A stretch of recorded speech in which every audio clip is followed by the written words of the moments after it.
ఈ దినము యొక్క మొదటి వాక్య సందేశంలోనికి మనందరం వెళదాం. మన మధ్యలో రెవరెండ్ ఎం స్టీఫెన్ రాజు గారు మన మధ్యలో ఉన్నారు.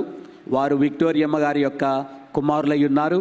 రాజమండ్రి ప్రాంతంలో దేవుని చేత బలంగా వాడబడుతూ దివ్యమైనటువంటి మందిరములో గొప్ప సంఘముతో పరిచయం చేస్తున్నారు గనక వారు దేవుని వాక్యం అందించవలసిందిగా ప్రభునామ పేరట ఆహ్వానించున్నాం.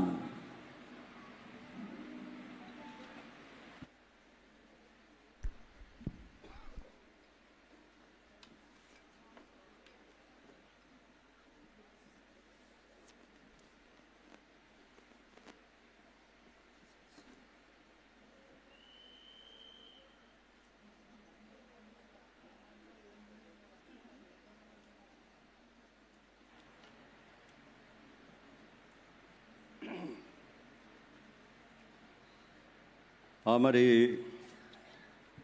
ఈ సమయంలో చిన్న వాక్యం చదువుకుందామండి. ప్రకటన గ్రంథం 1వ అధ్యాయము 10-11 వచనాలు చదువుకుందామండి. దయచేసి ఎవరైనా తీసిన వారు సహకరించాలని చెప్పి మనవి చేస్తున్నాం. ప్రభు దినమందు ఆత్మవశుడనై ఉండగా బూరధ్వని వంటి గొప్ప స్వరము నీవు చూచుచున్నది పుస్తకములో వ్రాసి ఎఫెసు, స్ముర్న, పెర్గము, తుయతైరా, సార్దీస్, ఫిలదెల్ఫియా, లవోదికయ అను 7 సంఘములకు పంపుమని చెప్పుట నా వెనుక వింటిని. చాలమ్మా, ప్రార్థన చేసుకుందామండి.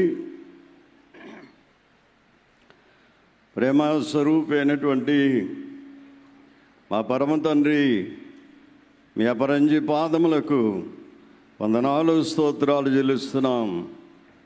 ఇంతవరకు మాలో ప్రతి వారిని కాచి కాపాడు దీవించి ఈ 87వ బైబిల్ మిషన్ మహోత్సవాలకు మమ్మలను తోడుకొని వచ్చిందేవా మీకు స్తోత్రాలు. ఇంతవరకు జన కార్యక్రమాలు మీరు ఉన్నారు. ఈ సమయంలో ఈ దాసుని బలపరిచి నీ మాటలు ప్రభా బిడలైన వారికి అందించుమని ఆత్మ సహాయము, పరిశుద్ధుల సహవాసము మాకు దయచేయమని మంచి బోధకుడైన యేసు నామములో వేడుకొనుచున్నాం పరమ తండ్రి, ఆమేన్. మన ప్రభు అయిన యేసుక్రీస్తు నామమున కూడి వచ్చిన ప్రతి వారికి కృపా సమాధానములు శుభములు పరమ తండ్రి అనుగ్రహించును గాక, ఆమేన్. మరి మహాసభల్లో మహోత్సవాల్లో నాకు వాక్యం చెప్పడానికి అవకాశం ఇచ్చినటువంటి త్రియేక దేవునికి మొదటగా వందనాలు చెల్లిస్తున్నాం.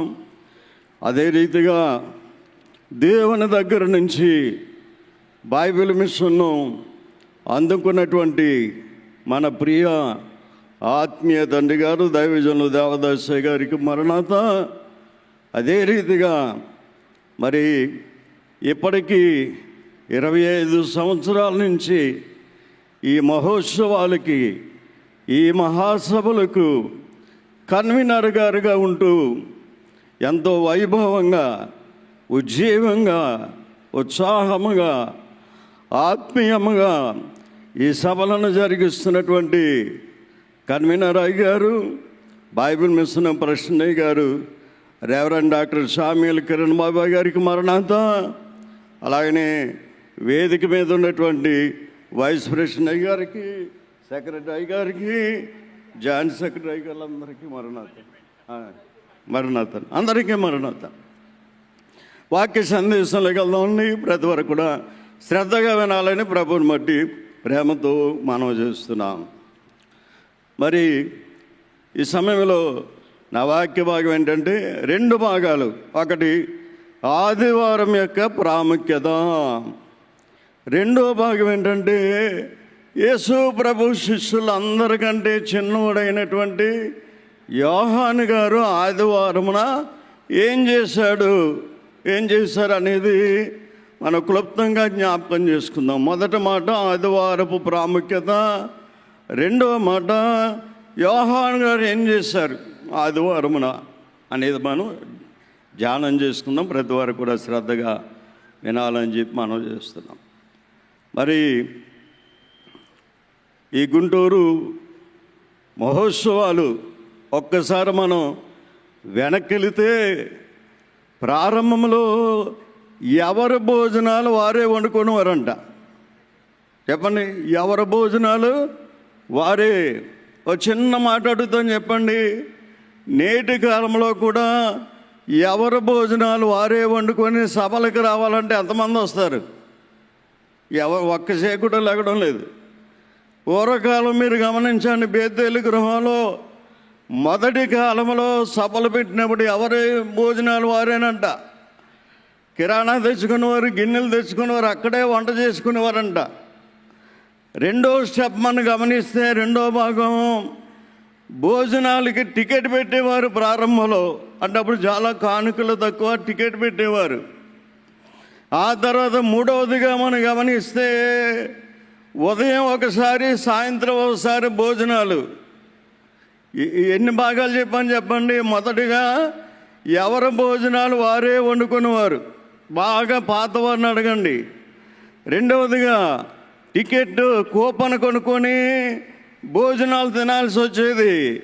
మూడవదిగా ఉదయం ఒకసారి, సాయంత్రం ఒకసారి భోజనాలు పెట్టేవారు. ఇప్పుడు చెప్పండి, ఇప్పుడు భోజనాల పద్ధతి ఏంటి చెప్పండి. కిరణ్ బాబాయ్ గారు, యవ్వనస్తులు ఇప్పుడు భోజనాలు ఎలా పెడుతున్నారు? ఏక భోజనాలు. ఏనవునా? పొద్దున మొదలుకొని సాయంత్రం దాకా ఎన్నిసార్లు తిన్నా కొంతమంది ఎక్కువ అక్కడే ఉంటున్నారు. ఎక్కడ?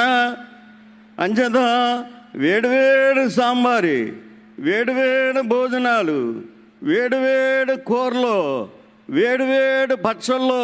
ఎంత ఆనందం చెప్పండి, ఎంత సమృద్ధో. అప్పటికి ఇప్పటికి ఒకసారి మనం తలంచుకుంటే, అయితే వేడివేడిగా పెడతారని చెప్పేసి మనం తినేసి నిద్రపోయామంటే అది ఆశీర్వాదం కాదు.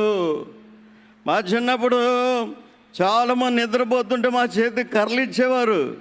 నిద్రపోయేవారు లేపుతూ ఉండేవాళ్ళం. మరలా లేపితే ఎంత కోపం వచ్చేసేదో వారికి తిరగబాటు చేసేవారు. నిద్రపోయినా లేపకూడదు మనం. ఇంకా కొంతమంది ఏమనేవారంటే, ఏంటి నా దర్శనం వస్తుంటే లేపేశావు అనేవారు. అంటే వాక్యం చెప్తుంటే ఆయన దర్శనాలకు అంటున్నాడంట. ఇలాంటి వారిని ఎంతోమందిని మనం చూస్తూ ఉంటాం. అంచేది అలాగనే కాదు, కానీ సమృద్ధిగా ఉన్నటువంటి ఈ సమయంలో మనం చక్కగా దేవుని వాక్యం వినాలని ప్రభువుని బట్టి మనం చేస్తున్నాం. సరే, వాక్య భాగంలోకి వచ్చేద్దాం. ఒక్కసారి మనందరం దేవుని పిల్లలం కనుక, యేసు రక్తం చేత కొనబడ్డాం కనుక, ఒక తల్లి బిడ్డలతో సమానం కనుక, ఒక్కసారి మీ ప్రక్కనున్న పురుషులైన వారికి అందరూ పురుషులు మరణం చెప్పండి. అలాగే స్త్రీలైన వారికి అందరూ స్త్రీలు మరణం చెప్పండి. నవ్వుతా చెప్పాలి. నవమనంజమాల బలవంతంగా నవ్వకండి, బాగోదు. ఆనందంగా మనం సభలకు వచ్చాం కనుక ఆనందంగా, సంతోషంగా మన ప్రక్కన వారికి సోదర భావంతో మరణాంత చెప్పుదాం. ఆదివారం ప్రత్యేకత ఏమిటంటే, దేవుడు సృష్టిని చేసినటువంటి దినము ఆదివారం. ఈ మహాసృష్టిని, ఈ గంభీరమైన సృష్టిని, ఈ విశాలమైనటువంటి విశ్వమును దేవుడు ఎప్పుడు చేశాడంటే ఆదివారం చేశారు. రెండవదిగా త్రిత్వములో రెండవ వారైనటువంటి యేసుక్రీస్తు ప్రభువారు లేచింది ఎప్పుడంటే ఆదివారమున లేచాడు ఆయన. ఆదివారము పునరుత్థాన దినం. మూడవదిగా త్రిత్వములో మూడవ వారైనటువంటి పరిశుద్ధాత్మ తండ్రి అపోస్తల కార్యాలు 2వ అధ్యాయం 1వ వచనములో సంఘం మీదకి బాహాటముగా మేడగదిలో ఉన్న వారందరి మీదకి పరిశుద్ధాత్ముడు దిగి వచ్చారు. ఆత్మీయ తండ్రి దైవజనులైన వారు చక్కని మాట చెప్పారు. ఆ గదిలో ఉన్నటువంటి వారు అందరూ పాస్ అయిపోయారంట. ఎందుకంటే అందరి మీదకి పరిశుద్ధాత్ముడు దిగి వచ్చేసాడు. ఒక స్కూల్లో విద్యార్థులందరూ పాస్ అయిపోతే ఎంత ఆనందం! విద్యార్థులకు ఆనందం, తల్లిదండ్రులకు ఆనందం, ఆ యాజమాన్యమునకు ఆనందం. అలాగనే ఈ 120 మంది గదిలో ఉన్నటువంటి వారు అందరూ పాస్ అయిపోయారు. అందుకే దేవుడు వారందరి మీదుగా పరిశుద్ధాత్ముడు దిగి వచ్చాడని చెప్పి మన ఆత్మీయతని ఎంతో చక్కని మర్మమైన సంగతి తెలియజేశారు. అంటే ముగ్గురు కూడా 3 ప్రాముఖ్యమైనటువంటి కార్యాలు జరిగించినటువంటి దినం ఆదివారం.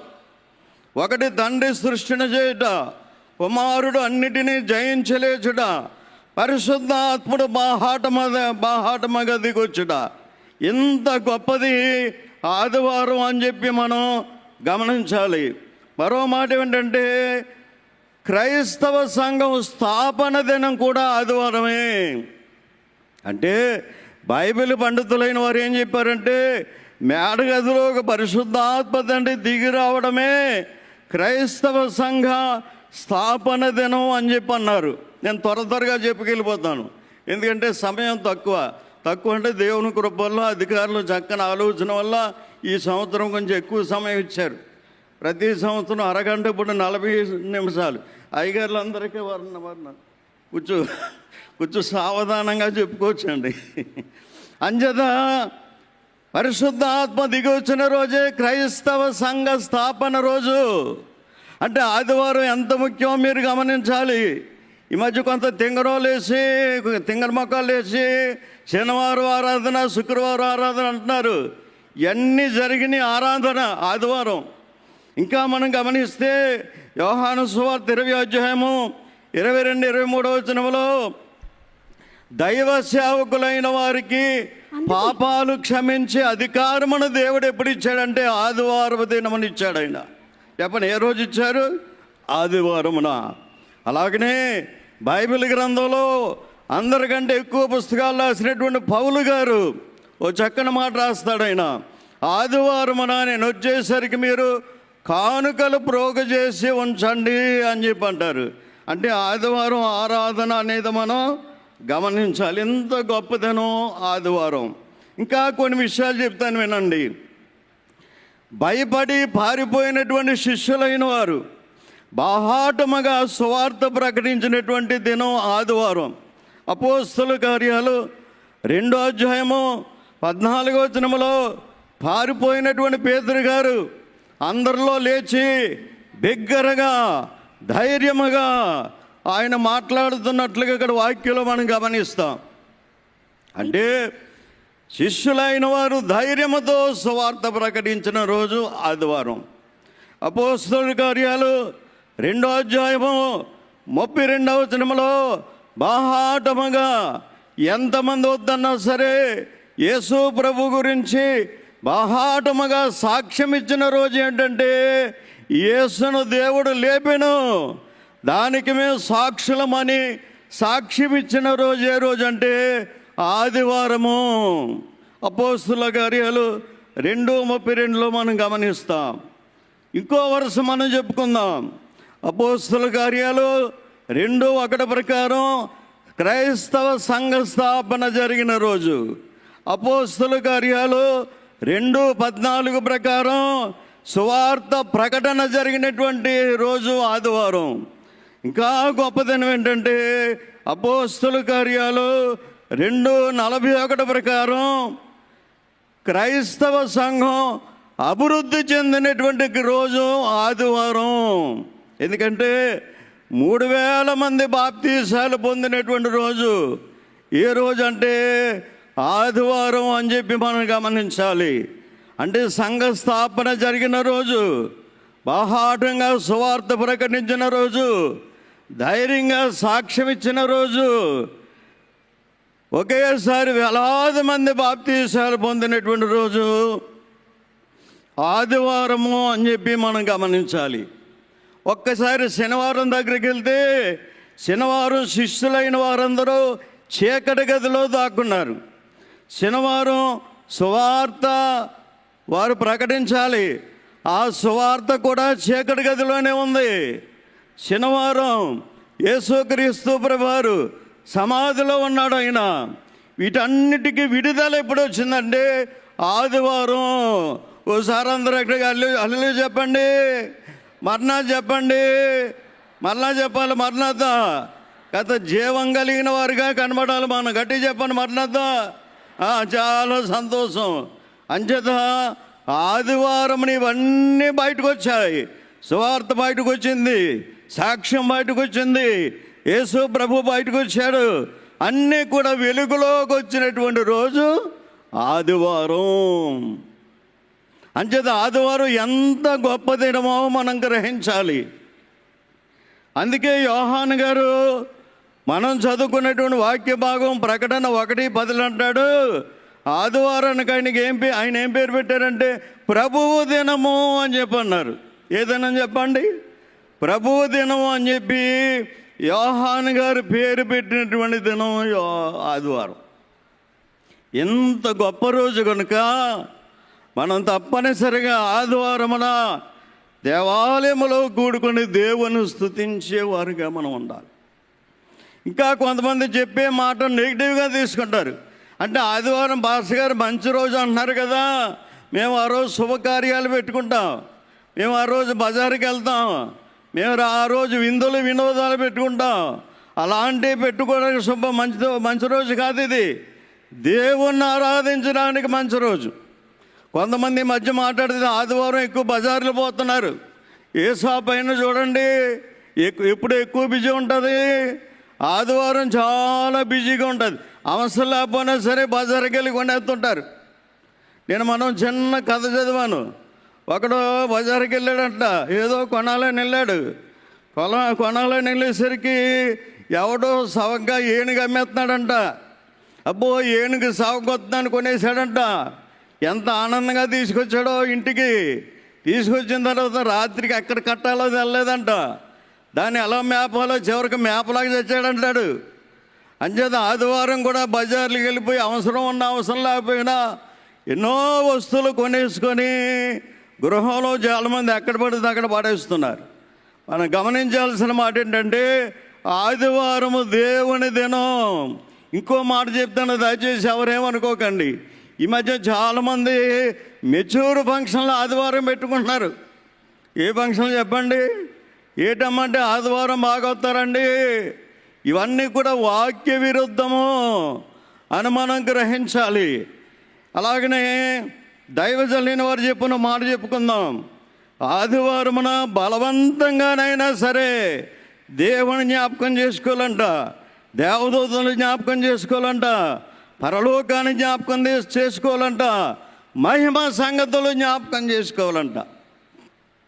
ఆదివారమున విశ్రాంతి దినమున యెషయా గ్రంథం 58వ అధ్యాయము 13-14 వచనాలు మనం గమనిస్తే, విశ్రాంతి దినమున ఎవరైతే గౌరవిస్తారో నేను దానిని గౌరవిస్తాను అని యెహోవా తండ్రి సృష్టికర్త సెలవిస్తూ ఉన్నారు. వారిని ఉన్నతమైన స్థలాలకు ఎక్కిస్తారంట. ఎవరిని? విశ్రాంతి దినములో ఏ పని చేయకుండా ఎవరు దేవునిని ఆరాధిస్తారో వారిని ఉన్నతమైన స్థలములోకి నేను తీసుకొని వెళ్తాను అని చెప్పి యెషయా గ్రంథం 58:13-14 వచనాలు తండ్రి తెలియజేస్తున్నారు. అంచేది ఈరోజు ఎంత వివరంగా నేను చెప్పడానికి కారణం ఏంటంటే, దయచేసి ఆదివారం ఎవరో నిర్లక్ష్యం చేయకండి. ఆ రోజు దేవుని దినం కనుక తప్పనిసరిగా మనం దేవాలయంలో కనబడాలి. ఇక రెండో భాగానికి వద్దాం. ఇంతవరకు ఆదివారం ప్రత్యేకత చెప్పాను. రెండో భాగం ఏంటంటే, ప్రభు శిష్యుల్లో చివరివాడైనటువంటి యోహాను గారు ఆదివారం ఏం చేశారంటే, ప్రకటన గ్రంథం 1వ అధ్యాయము 10-11 వచనాల్లో 5 పనులు ఉన్నాయి. 5 పనులు చేశాడు ఆయన ఆదివారం. ఆ 5 పనులు కూడా క్లుప్తంగా మనం వివరించుకుందాం. ప్రతి వారు కూడా వినండి. 5 పనులు చేశాడు ఈయన. యోహాను ఇన్ని గొప్ప పనులు చేయడానికి, ఇంత గొప్ప ప్రకటన గ్రంథం రాయడానికి కారణం ఏంటంటే, క్లోజ్ ఫెలోషిప్ విత్ గాడ్. అంటే యోహాను అందరికంటే దేవునికి దగ్గరగా క్లోజ్గా ఉండేవాడంట. యోహాను సువార్త చివరి అధ్యాయంలో మనం గమనిస్తాం, యేసు రొమ్మున ఆనుకున్నటువంటి వాడు. అంటే యేసు ప్రభువుకి ఎంత దగ్గరగా దూరంగా ఉండటం కాదు, ప్రభువుకు దగ్గరగా ప్రభువును అంటుకొని ప్రభువును ఆనుకొని కూర్చునేవాడంట. వాక్యం వినుచున్న దేవుని ప్రియులారా, మనం కూడా ఇలాంటి గొప్ప సహవాసమును సంపాదించుకుంటే యోహానును హెచ్చించిన దేవుడు నిన్ను నన్ను కూడా హెచ్చిస్తాడు. సరే, రెండో భాగంలోకి వద్దామండి. ఆయన ఆదివారం చేసిన మొదటి పని ఏంటంటే ప్రకటన గ్రంథం 1:12 యేసు వైపు తిరిగి తిని. చెప్పండి, ఎవరి వైపు తిరిగారంట? దేవుని వైపు తిరిగాడంట. ఇందాక రాకడ ప్రార్థనలో దైవ సేవకులు చెప్పారు. అందులో దైవజనులు ఏమి రాశారంటే, ఎంతసేపు లోక సంబంధమైన పనుల్లో పడి మనం అందులో మునిగిపోతే రేపు ఎక్కడికి వెళ్ళామని చెప్పండి, రాకడికి ఎత్తబడలేము అని చెప్పి అన్నారు. అంచేది ఎంతసేపు లోకాన్ని చూడడం కాదు, ఎంతసేపు బంగారం చూసుకోవడం కాదు, ఎంతసేపు డబ్బులు లెక్కెట్టుకోవడం కాదు. ఎవరిని చూడాలంటే ఇక్కడ యేసు వైపు తిరిగి తిని. నా సమయంలో దాన్ని చదివించడానికి ప్రకటన 1:12 చక్కని మాట ఉంది. యేసు వైపు చూచుట, యేసు వైపు తిరుగుట. అంచేత నీవు కూడా ఆయన వైపు తిరగడం నేర్చుకోవాలి. మాకు తెలిసిన ఆయన ఒక ఆయన ఉన్నాడు, సెంటర్లో నిలబడి ఉన్నాడు. ఒకసారి కాదు, చాలాసార్లు చూశాను ఆయన. ఏంటండి సెంటర్లో నిలబడ్డారంటే, ఎక్కడి నుంచి మా ఇల్లు ఎలాగొందో చూస్తున్నానండి అని చెప్పి అంటాడు ఆయన. ఎక్కడి నుంచి అంట? దగ్గర నుంచి చూసుకుంటే సరిపోదా? పోనీ ఒక రోజు 2 రోజులా? అది కట్టేసి 10 సంవత్సరాలు అయిపోతుంది. అంటే ఆయన ఆనందం అంటే ఏంటి చెప్పండి? ఇంటి గురించి ఆనందం. ఆయన ఆఫీస్కి వెళ్ళిపోగానే అలా ఆవిడ ఏం చేద్దంటే చీపురు అట్టుకుంటుంది, ఇంకో చేతితో గుడ్డ అట్టుకుంటుంది. ఆ వస్త్రంతో తొట్టడం, చీపురుతో దొలపడం, దొట్టడం, రోజు అదే పని. అంటే ఇంకా వారి జీవితకాలం అంతా ఇల్లు ఇల్లు ఇల్లు. నేను మా పాసం గారితో మాట్లాడినాను, ఈవిడ చచ్చిపోయిందంటే ఇల్లు వదల బాబు, ఇంటి చుట్టూ తిరుగుతుంటుంది, ఈ చుట్టుపక్కల వాళ్ళు చాలా ఇబ్బంది అయిపోతుందని చెప్పాను. అంత ప్రేమ మాట ఇల్లు అంటే. అంచేది ఇంటి వైపు చూసుకోవడం కాదు, ఆనందమే ఇల్లుంటే. కానీ ఇక్కడ యోహాను ఏమన్నాడంటే యేసు వైపు తిరిగి తిని. యోహాను కూడా ఎప్పుడైతే యేసు వైపు తిరిగాడో ఆయనకి బలం వచ్చేసిందంట, ఉత్సాహం వచ్చేసిందంట, ఉజ్జయం వచ్చేసిందంట. దైవజనులైన వారు మన ఆత్మీయతంలో కీర్తన రాశారు. నీ బలహీనత తట్టు చూడకు, నా బలము తాటిదిగో. చాలండి. ఎవరి తట్టు చూడాలంట? ఏమండి, మన వైపు చూసుకుంటే మనం బలహీనులు, మనం బలము లేని వారు. ఇక్కడ యోహాను తన వైపు చూసుకుంటే 1 జైల్లో ఉన్నాడు ఆయన, 2 సముద్రం మధ్య ఉన్నాడు ఆయన, 3వది ఆయన ఒంటరిగా ఉన్నాడు, 4వది వృద్ధాప్యంలో ఉన్నాడు. ఇవన్నీ మైనస్లే, ఇవన్నీ ఆయనకున్న బలహీనతలే ఆయన వైపు చూసుకుంటే. కానీ దేవుని వైపు చూశాడు కనుక అందరికంటే ఉన్నతమైనటువంటి జరగబోయే సంగతులు ఉన్నటువంటి ప్రకటన గ్రంథాన్ని యేసు ప్రభువారు యోహాను చేత రాయించినట్లుగా పరిశుద్ధ గ్రంథంలో మనం గమనిస్తాం. వాక్యం ఇచ్చిన దేవుని ప్రియులారా, మనము కూడా దేవుని వైపు చూడగలిగితే ఉన్నతమైనటువంటి సంగతులను దేవుడు మన ద్వారా లోకానికి అందిస్తారు. అంతేకాకుండా కీర్తన గ్రంథం 61వ అధ్యాయము 2వ వచనములో దావీదు దేవుని వైపు తిరిగాడు. ఆయన దేవుని వైపు తిరిగితే ఏముంది అక్కడ? ఎక్కలేనంత ఎత్తైన కొండకు దేవుడు నన్ను ఎక్కించాడు అని చెప్పి దావీదు అంటాడు. దావీదు స్థితి మనం గమనిస్తే పశువుల కాపురైనా, గొర్రెలు కాపరి, బలహీనుడైనా, చిన్నవాడైనా, అలాంటి చిన్నవాడు ఎప్పుడైతే దేవుని వైపు చూశాడో ఏమైపోయింది చెప్పండి? ఎక్కలేనంత ఎత్తైన కొండకి దేవుడు ఆయనను ఎక్కించినట్లుగా ఈరోజు వాక్యంలో మనం గమనిస్తాం. కనుక దేవుని ప్రియులారా, మనం కూడా దేవుని వైపు చూడడం నేర్చుకుందాం. అపోస్తలుడైన పౌలు హెబ్రీయులకు రాసిన పత్రిక 12వ అధ్యాయం 1వ వచనంలో సంఘానికి అదే సలహా ఇస్తాడు. విశ్వాసమున కర్తయు, ఆ విశ్వాసమును కొనసాగించేవాడైనటువంటి యేసు వైపు తిరుగుట, యేసు వైపు చూచుట నిన్ను ఉన్నతమైనటువంటి స్థితిలోకి ఆయన నడిపించేవాడై ఉన్నాడు. యేసు ప్రభు యోహాను సువార్త 3వ అధ్యాయము 14వ వచనములో నికోదేముతో మాట్లాడుతూ ఓ గొప్ప సత్యమును వెల్లడించాడు. అక్కడ ఏంటి గొప్ప సత్యం అంటే, ఆనాడు అరణ్యములో చచ్చిపోతున్న వారందరూ, విషముతో చనిపోతున్న వారందరూ ఎత్తబడినటువంటి ఇతర సర్పం వైపు చూస్తే వారందరూ బ్రతికారు. అలాగనే నేను కూడా ఒకానొకప్పుడు ఎత్తబడతాను, అప్పుడు లోకమంతా నా వైపు చూస్తే చూసిన వారందరూ బ్రతుకుతారు, ఇదే నా జన్మ ఉద్దేశం అని నికోదేముతో యేసు ప్రభువు యోహాను సువార్త 3వ అధ్యాయములో చక్కని బోధ చేశాడు. ఆయన మన గమ్యం ఎవరు చెప్పండి? యేసు ప్రభువే. మనల్ని పరలోకం తీసుకెళ్ళేది ఎవరు చెప్పండి? యేసు ప్రభువే. యోహాను సువార్తలో ప్రపంచంలో దేవుళ్ళని పిలువబడేవారు ఎవ్వరూ చెప్పనటువంటి మాట యేసు ప్రభు చెప్పారు. ఏంటి ఆ మాట అంటే, నేనే పరలోకానికి మార్గం. ఒకసారి గట్టిగా మరలా చెప్తామండి, చెప్పండి, మరలా చెప్పండి. ఆ పందిట్లో ఉన్నవాళ్ళు చెప్పండి, పందిలో ఉన్నారు.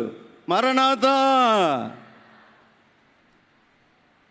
ప్రభు ఎంత ధైర్యంగా చెప్పారు ఈ మాట, నా ద్వారా తప్పితే. మీరు ప్రపంచంలో పుస్తకాలు తిరగేయండి, ఎవ్వరూ చెప్పలేనటువంటి సత్యం ఇది. నేనే మార్గం. రెండవదిగా, నా ద్వారా తప్పితే ఎవరు కూడా పరలోక రాజ్యానికి రాలేరు అని ప్రభు ధైర్యముగా సవాలు చేసి చెప్పినటువంటి మాట. అంచేత క్రీస్తు ప్రభువును స్వీకరించినటువంటి మనందరం కూడా చాలా ధన్యులము. ఎందుకంటే మోక్షలోక నాయకుని మనం పట్టుకున్నాం. మోక్షానికి తీసుకెళ్ళి ఆయన మనం పట్టుకున్నాం. నరకం నుండి తప్పించి ఆయన మనం పట్టుకున్నాం. పాపాల నుంచి విడుదల కలిగించి యేసును మనం పట్టుకున్నాం. అంచేత లోకములందరికంటే భాగ్యవంతులు, ధన్యులు. తండ్రి గారు కూడా రాశారు, ధన్యుడు దేవమానవుడు అని చెప్పి రాసుకొచ్చారు ఆయన. కనుక ఈరోజు బైబిల్ గ్రంథంలో గమనిస్తే పరలోకానికి వెళ్ళేటటువంటి మార్గం ఆయనే. ఓ చిన్న విషయం చెప్తాను, దయచేసి వినాలి. సుమారు 15-16 శతాబ్దాల కాలంలో ఎవరైనా సరే ఓడల మీద ప్రయాణం చేయాలంటే ఆ కాలంలో నావిగేషన్ చేయడానికి సరైన సాధనాలు లేవు. ఈ రోజులో అయితే దిక్సూచి అనే పరికరం వచ్చింది. దాన్ని బట్టి వారు ఏ దిశలో ఉన్నారో ప్రయాణం సాగుద్దు వారికి. ఓడల మీద ప్రయాణం చేసినా, నావల మీద ప్రయాణం చేసినప్పుడు విమానాలు లేవు. దూరం నుంచి రావాలంటే అందరూ ఓడల మీద వచ్చేవారు. ఈ ఓడల మీద వచ్చేవారికి ఏకైక మార్గం ఏంటంటే సదరన్ క్రాస్ అనేటటువంటి నక్షత్రాల వరుస ఉండేది. ఆకాశంలో ఉండేది కాదు. ఇప్పుడు కూడా రాత్రి మీరు ఇంటికి వెళ్ళిపోయి చూస్తే, ఆకాశం వైపు చూస్తే ఈ సదరన్ క్రాస్ అనేటటువంటి నక్షత్రాల వరుస కనబడుద్ది. అంటే చాలా నక్షత్రాలు, కానీ ఒక 5-6 నక్షత్రాలు శిలువ ఆకారంలో ఉంటాయి. మిగతా వరుసలో ఉన్న అన్ని నక్షత్రాల కంటే ఈ 5-6 నక్షత్రాలు బాగా ప్రకాశిస్తాయి. ఆ రోజుల్లో సముద్ర ప్రయాణం చేసేవారందరికీ ఏకైక మార్గాన్ని చూపించేది ఏమిటంటే ఈ సదరన్ క్రాస్ అనేటటువంటి నక్షత్రాల వరుస. అలాగనే దేవుని ప్రియులారా, నేటి కాలంలో పరలోకానికి వెళ్ళేటటువంటి ఏకైక మార్గం ఏంటంటే కల్వరీ క్రాస్. ఒకసారి గట్టిగా చెప్పండి అందరు, ఏ క్రాస్ చెప్పండి? Calvary cross. ఏంటి ఎవరు మాట్లాడతలేదు? ఏమ్మా, వేడివేడి సాంబార్తో భోజనం చేశారంటే అంత గట్టిగా మాట్లాడాలో? అవునే కదా? ఏమండి, మీరు మత్తు వచ్చినట్టు కూర్చోకూడదు. చాలా ఉజ్జీవంగా, ఉత్సాహంగా ప్రభు సన్నిధిలో కూర్చోవాలి. సరే, ఈ కల్వరీ క్రాసే నేటి కాలంలో నువ్వైనా నేనైనా ఈ విశ్వములో ఈ ప్రపంచంలో ఎవరైనా సరే మోక్షానికి వెళ్ళాలంటే ఏకైక మార్గదర్శి, ఏకైక నావిగేషన్ ఏంటంటే కల్వరీ క్రాస్ వైపు చూస్తేనే మనకి మోక్షము, పరలోక రాజ్యము. ఈ సత్యాన్ని మనం గ్రహించాలి. కనుక యోహాను వలె యేసు ప్రభు వైపు చూడడం మనం నేర్చుకుందాం. లోకంలో మనం గమనిస్తే బోర్గులాం అనేటటువంటి ఒక ప్రపంచంలో పేరు పొందినటువంటి శిల్పకారుడు ఉన్నాడు, బోర్గులం. ఆయన చక్కని మాట చెప్పాడు ఒకసారి, ఓ కఠినమైన శిల్పాన్ని పట్టుకొచ్చి నా ముందు పడేయండి, కఠినమైన శిలను పట్టుకొచ్చి నా ముందు పడేయండి, నేను సుందరమైన శిల్పంగా మారుస్తానని చెప్పన్నాడు.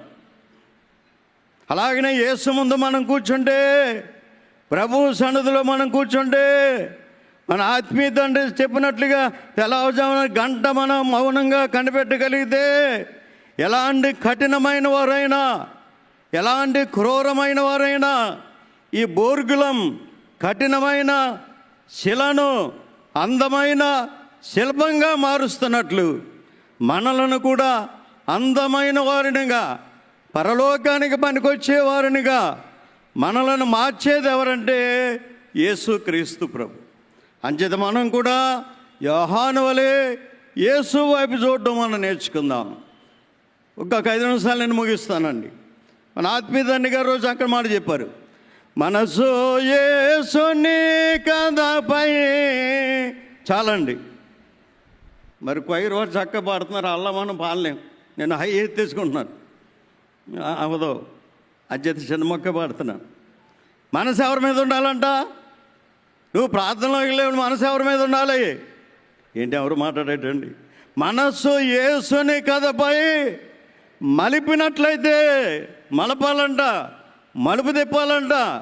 లోకం నుంచి, లోకాశల నుంచి, లోక విషయాన్ని నుంచి యేసు వైపు నీ మనస్సు తిప్పితే తండ్రి గారు అంటారు, మహిమ కనబడుతుంది, అనుభవం దొరుకుతుంది, అంతస్తులోకి వెళ్ళగలవు అని చెప్పి అంటారు. ఒకసారి దేవదాసయ్య గారు ధ్యానంలో పెట్టి, ధ్యానం అయిపోయిన తర్వాత చివరిలో కాసేపు మౌనంగా ఉండమన్నారంట. మౌనంగా ఉన్న తర్వాత మధ్యలో గట్టిగా చప్పట్లు కొట్టారంట. చప్పట్లు కొట్టి ప్రార్థన అయిపోయిన తర్వాత, అబ్బాయి మౌనంగా ఉన్నారు కదా, నేను మధ్యలో చప్పట్లు కొట్టాను, ఎంతమందికి వినబడి అంటే, అయ్యా మాకు వినబడ్డాను అందరూ చేయెత్తేసారంట. అయితే మీకు ఎవరికి ధ్యానం కుదరలేదు అని చెప్పి అన్నారంట. ఇలా ఆనందంగా చేయెత్తేసారు పైకి. అసలు నువ్వు ధ్యానంలో ఉంటే, మౌనంగా ఉంటే నీకేమి వినబడకూడదంట. ఏ వాసన వచ్చినా నీ ముక్కు దాన్ని గ్రహించకూడదంట. ఏ శబ్దం వచ్చినా చెవి దానిని గ్రహించకూడదంట. అదే మౌనం అంటే. అంచేత మనం యేసు వైపు తిరుగుదాం, మౌనంగా దేవుని వైపు చూద్దాం. సంఖ్యాకాండంలో కూడా మాట అంటారు, దానివైపు తేరు చూచుట, నిదానించి చూచుట. కనుక ఎందరైతే దేవుని వైపు, ప్రభు వైపు నిదానించి చూస్తారో తప్పనిసరిగా లోక ఆశీర్వాదాలతో పాటు పరలోక భాగ్యాలు, రక్షణ భాగ్యం అన్నీ మనం దొరుకుతాయి. ఓ మాట చెప్తానేమనుకోదు కానీ, చాలామంది ప్రార్థనలో కూర్చుంటారు సన్నిధి గదిలో కూర్చొని పక్కన వంటగదులు చేసి వాళ్ళ అమ్మాయికి డైరెక్షన్ ఇస్తుంటారు. ఇగో గిన్నె ఎట్టేసావా, ఎట్టేసానమ్మా, నూనె వేసావా, వేసాను, కాగింది, ఉల్లిపాయ వేసావా, పచ్చిమిరకాయ వేసాయి, తర్వాత నీళ్ళు వేసాయి, తర్వాత ఉప్మా రవ్వ వేసాయి, ఉప్మా అయిపోయింది. ఎక్కడ కూర్చుంది ఇవిడి? ఉప్మా అయిపోయింది చెప్పు, నేను వచ్చేస్తాను అంటుంది. అసలు ముందు ఎక్కడుంది ఇవిడి? ఉప్మా అయిపోయి రావడం కాదు, ఉప్మా అక్కడ ఈవిడే చేస్తుంది. అక్కడ ఇది శరీరం అక్కడ ఉందంతే. కొంతమంది అలాగనే ప్రార్థనా గదిలో కూర్చొని నాలుగేళ్ళకి డైరెక్షన్లు ఎత్తుంటారు. దానివల్ల ఉపకారం ఏముంది చెప్పండి? ప్రార్థనా గదిలో కూర్చుంటే దేవదాస గారు చెప్పినట్లుగా చప్పట్లు కొట్టినా, శబ్దాలు చేసినా, ఇంకోటి చేసినా, వీధిలో డబ్బులు వచ్చినా దాని వెనకాల మన మనసు వెళ్ళకూడదంట. అదే గొప్ప సంగతి. అలాగనే రెండో పాయింట్ ఏమిటంటే, యోహాను 5 పనులు అని చెప్పి అనుకున్నాం. రెండోది ఏంటంటే, ఈ ప్రకటన 1:11 దేవుని మాట విన్నాడు అని ఉంది. ఒకటి ఆయన వైపు తిరిగాడు, రెండవదిగా దేవుని మాట విన్నాడు. మనం కూడా సభలకు వచ్చినప్పుడు తప్పనిసరిగా ఎవరి మాట వినాలి చెప్పండి? దేవుని వాక్యం వినాలి. తండ్రి గారు రాశారు, వాక్యాహారము తినని ఎడల బలము ఆత్మకు లభించుట ఇట్లు. వాక్య గ్రంథములోని దేవుని పలుకు వినకపోతే నువ్వు ఎలా నడవగలవు? చూడండి, దేవదాస ఎంతమంది రాశారు. ఒకటి వాక్యాన్ని వినకపోతే నీకేం తెలదంట. వాక్య గ్రంథములోని దేవుని పలుకు వినకపోతే ఎలా నడవాలో నీకేం తెలుసు అని చెప్పి దైవజనులు వారు రాశారు. అంచేత ఆదివారం సంఘానికి వచ్చినప్పుడు నీవు తప్పనిసరిగా ఒకటి దేవుని వైపు తిరగాలి, రెండవదిగా ఆయన స్వరం వినాలి, ఆయన మాట వినాలి. స్వరం వింటే సరిపోదంట. ఈ ప్రకటన గ్రంథంలో యోహాను గారు ఏం చేస్తున్నారంటే ఆయన స్వరం ఎలా ఉందో చెప్తున్నాడు. ఆయన బోరధ్వని వలె, విస్తారమైనటువంటి జల ప్రవాహముల ధ్వని వలె యేసు ప్రభువారి స్వరం ఉన్నది అని చెప్పి ఇక్కడ యోహాను గారు రాస్తున్నారు. ఇంకోటి మనం గమనించాలి, దేవుని వాక్యం వింటే సరిపోదంట, దిద్దుకునేవారికి ఉండాలి. దేవుని వాక్యం విని ఏం చేయాలంట? ప్రకటన గ్రంథం 1:3 యేసు ప్రభు 3 పనులు చెప్పాడు. అక్కడ 3 పనులు చెప్పారు. 1 వినేవారు ధన్యులు, 2 చదివేవారు ధన్యులు, 3 గైకొనేవారు ధన్యులు అని చెప్పన్నాడు ఆయన. ప్రకటన 1:3 3 పనులు అక్కడ: చదువుట, వినుట, గైకొనుట. అంచేత దేవుని వాక్యాన్ని వినే సుధరేదం కాదంటండి. మీకు చిన్న మాట చెప్తాను, జరిగిన కదా. మరి భారతదేశ రాష్ట్రపతి గారు ఉన్నారు, అబ్దుల్ కలాం గారు. ఒకసారి వారి తల్లిగారు రొట్టేసిందంట, రొట్టె మాడిపోయిందంట. మాడిపోయినట్టు చూసుకోకుండా వారు అమ్మగారికి వేసిందంట, క్షమించండి వాళ్ళ నాన్నగారికి వేసిందంట. ఆ నాన్నగారు మాట్లాడకుండా తినేసాడంట. ఈ కుర్రాడు అన్నాడంట, అంటే అబ్దుల్ కలాం బాగా చిన్నాడు, నాన్న మాడిపోయిన రొట్టేసింది, అమ్మ బాగుందంటే బాగుందన్నావు, మాడిపోయిందని చెప్పొచ్చు కదా అని చెప్పి అన్నాడంట. ఆ చిన్న విషయానికి సంబంధాలు పాటు చేసుకోవడం ఎందుకమ్మా అండ్ మళ్ళీ చెప్పమంటారా? అమ్మ ఎంతో కష్టపడి రొట్టెలు చేసింది, దానికి కావలసిన కూర చేసింది, అది మనకు వడ్డించింది.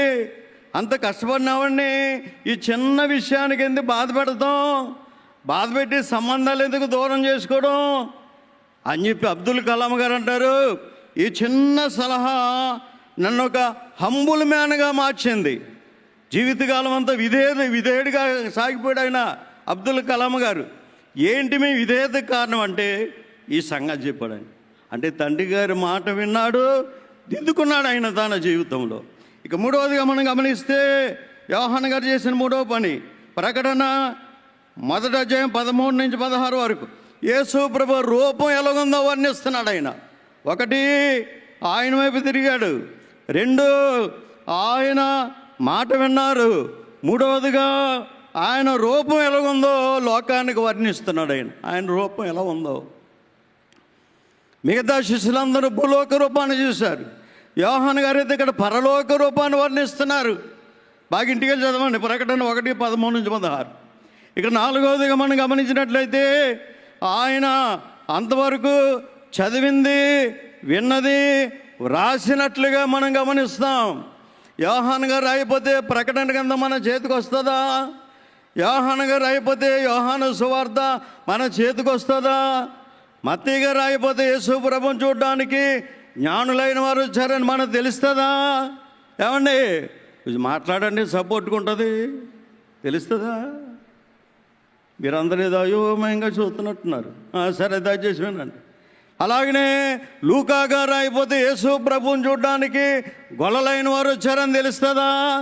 వీరందరూ రాసి భద్రం చేయబట్టి ఇవన్నీ మనం తెలిసాయి. అలాగనే మనం కూడా వాక్యం వినడమే కాదు కానీ దానిని రాసుకునేవారుగా ఉండాలి. ఎంత చక్కని విషయాలు చూడండి, మనం రాసుకునేవారుగా ఉండాలంటాను వాక్యం. ఆదివారం అంటే ఎంత గొప్పది మనం తెలుసుకోవాలి. మనం ఒక ఆవిడ వచ్చింది మా ఇంటికి, భాషమరిది అంటుంది. ఆ విషయాలు చెప్పినప్పుడు అమ్మ ఆదివారం ఎందుకు మానేసాం అంటే ఏదో చెప్పింది ఆవిడ. చివరికి ఏముందంటే, అమ్మా మీరేమంటానండి, నాకు మాంసం కూర లేకపోతే ఆదివారంలా ఉండదండి. ఎంత చక్కటి మాట. అంటే ఆవిడకి ఆదివారం అంటే ఏంటి? మాంసం కూర, చేపల కూర, పీతల కూర, రొయ్యలు ఇవే మా ఆదివారం అంటే. అంచేత ఇది కాదు ఆదివారం అంటే, దేవుణ్ణి ఆరాధించుట, యోహాను చేసిన పనులు మనం కూడా చేయుట. ఇంకా చివరి మాట ఏంటంటే రాసిన 7 సంఘాలకి యోహాను గారు పంపించారు. చెప్పండి ఎన్ని సంఘాలకి? 7 సంఘాలకి. దేవదాస గారి టైంలో చక్కని అలవాటు ఉండేది. అయ్యగారు చెప్తుంటే నోట్సులు రాసి ఆ ప్రసంగాలు ఇతరులకు పంపేవారంట. స్నేహితులకు పంపేవారంట, బంధువులకు పంపేవారంట. పాతవారిని అడగండి బాగా. అలాగనే యోహాను కూడా రాసింది 7 సంఘాలకు పంపాడు కనుక నేటి కాలంలో దాన్ని మనం చదవగలుగుతున్నాం. అలాగనే దైవజనులైన వారు రాసి చెప్తుండగా అనేక మంది రాసుకునేవారు. అవి వేలాది నోట్సులు ఉన్నాయి. ఇప్పుడు మన ప్రెసిడెంట్ అయ్య గారు కిరణ్ బాబా గారు ఆ నోట్సులన్నీ సేకరించి మరి పుస్తకాలుగా ప్రింట్ చేసి లోకానికి అందిస్తున్నారు. ఆయన గొప్ప పని చేస్తున్నారు ప్రెసిడెంట్ అయ్య గారు.